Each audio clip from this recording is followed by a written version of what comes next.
guys know, it's an important game for us.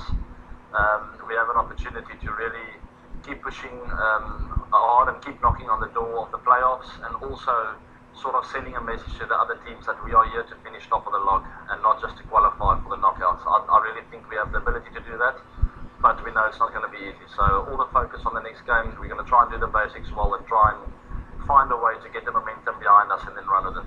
But it wasn't long ago we played against them in Sharjah, so we were pretty clear in terms of how we want to operate there. A bit different now at Abu Dhabi, slightly bigger field, so our plans might be slightly different. So yeah, we've certainly spent the last couple of days refreshing, because obviously we had 4 games in 8 days, so good chance to freshen up.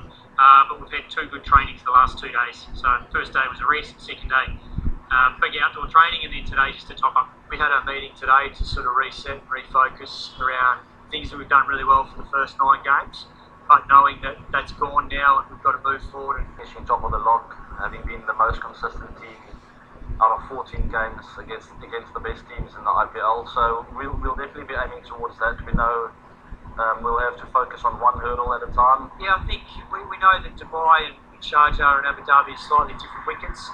We've been following the progress of the results there recently in the last week. So once we get to the ground tomorrow and see exactly what the wicket looks like, I think it's been played on before by Mumbai and KKR. I think it was even last week they played on it. So we sort of know roughly what to expect.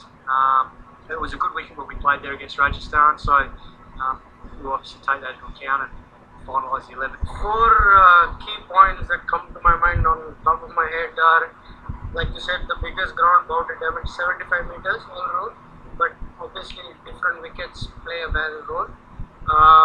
Least number of sixes, because Sharjah and Dubai produce a lot more. I don't know the exact number, but Abu Dhabi has a big reduction in the number of sixes.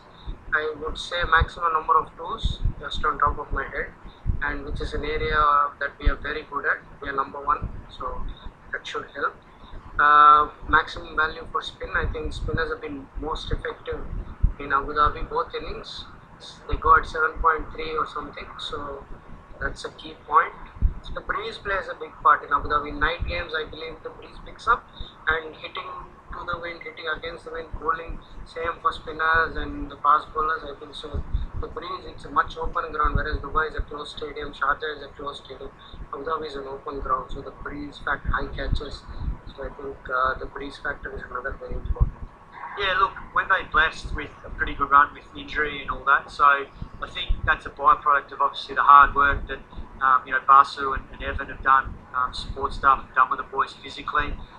The guys have been meticulous in their recovery with ice baths and treatment, and obviously doing all the stuff there to make sure that they're fresh. But I think we've also made sure we haven't overtrained, so hopefully that's played a part in getting to this stage in the tournament and making sure that we're still fresh for what is an important stage. Yeah, we had a really good recap today. 9 games in, so there's a lot of trends have happened throughout the tournament. A lot of things we've done well, so we've sort of recognised them and worked out the areas where we can just top up and just be a little bit tighter. So as I said, we're a team that whether we win or lose, we certainly reflect well, and we, as a team, we focus on what we can improve, and it certainly hasn't changed. Yeah, look, it's obviously it's different because obviously you sit on a bus for a few hours before a game. But saying that, it's less taxing than what we have in India for IPL, where you're having your flights and your to and from hotels. So I think we're in a better position than had it been in India because we have done way less travel. So the odd bus trip here and there is fine. I think the guys are used to it now. But it takes us 40 minutes to 45 minutes to come to practice every time. So I think they're getting used to it and handling it really well. It gives you time to relax, to meditate a bit about the coming game, to sort of get your mindset into that zone. It's very relaxed on the bus. Most guys listen to music. Some guys just stare into the distance. You think about what you're going to do after the tournament. You think about your family. So there's 2 hours where you have the opportunity to just let your mind drift a little bit. And as you get closer to the stadium, your mind starts focusing in on what will be required on the day. And it's a very relaxed environment, which is fantastic before the game. So I won't say it takes a toll on the body or